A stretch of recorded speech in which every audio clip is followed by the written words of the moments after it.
Before I started learning Bharatnatyam, I learned Odissi for about 6 years. When we started exploring these ancient movements with Thai, I was thrilled because I got an opportunity to relive and revisit some of the beautiful aspects that Odissi offers. For instance, in Odissi, you have the liberty to move the torso in a very fluid and free manner. Now, that is something which typically doesn't exist in Bharatnatyam, wherein you're expected to, in fact, keep the torso quite erect. I would like to demonstrate with the help of an example. This movement of Odissi, one can clearly see the movement of the torso, or in this one too, for that matter. Now, here comes one of the movements from these ancient movements, which is called Nitamba.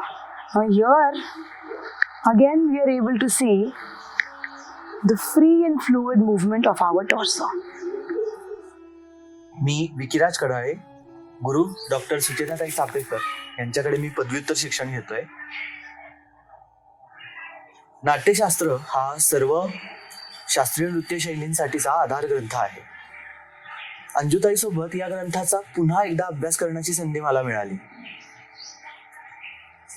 याचा अभ्यास करताना मला असं सतत वाटलं की बदल हा काळाचा नियम आहे आणि तो सातत्याने होत असतो. नाट्यशास्त्रामध्ये जी कर्ण दिलेली आहे, जे अंगहार दिलेले आहे, 1000 वर्षानंतर ज्यावेळेस अभिनव गुप्ता त्या नाट्यशास्त्रावरती टीका करतो तेव्हा तो जी कर्ण सांगतो त्या कर्णांच्या हालचालीमध्ये आलेला बदल, ह्या गोष्टी मला ह्या अभ्यासक्रमात जास्त शिकायला मिळाल्या आणि त्या मला आवडल्या सुद्धा.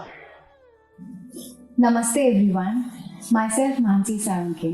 I feel extremely blessed to be part of this beautiful journey along with my guru Anjali.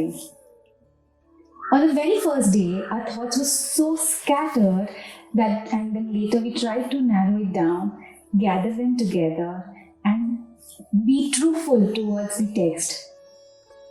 There were different aspects of Angaharas and Karnas we were trying on things on. For example, while doing the chari, initially we used to move our hips, but then later on, how our understanding about the Shastras improved, we understood that the movement of hips is not that necessary, and hence we changed it. We would try to interpret the words that were written into actions, quite literally, and because of our training in Bharatnatyam, we would fall back on the movements and the stances that we already knew. But then we realized that we were not doing justice to the freedom that was given in the text itself. There are a lot of gaps, or rather spaces left to the dancer's imagination. So we started translating the words literally into movements. But that also didn't appeal to our aesthetic dancers' eyes. For example, when we think about the Karana Akshipta, the text simply says that one must throw one's hands and legs away from one's body. When we were interpreting this from the ideas of Bharatnatyam dancers and our training, this is what we came up with. When we started literally translating the words that are given in the text, the movements look somewhat like this. Then slowly the movement evolved, and then they were not exactly like our Bharatnatyam training had trained us to do, but were also graceful and beautiful. Slowly we learned how to fill these spaces given in the text and learned which liberties we could take and which we could not take.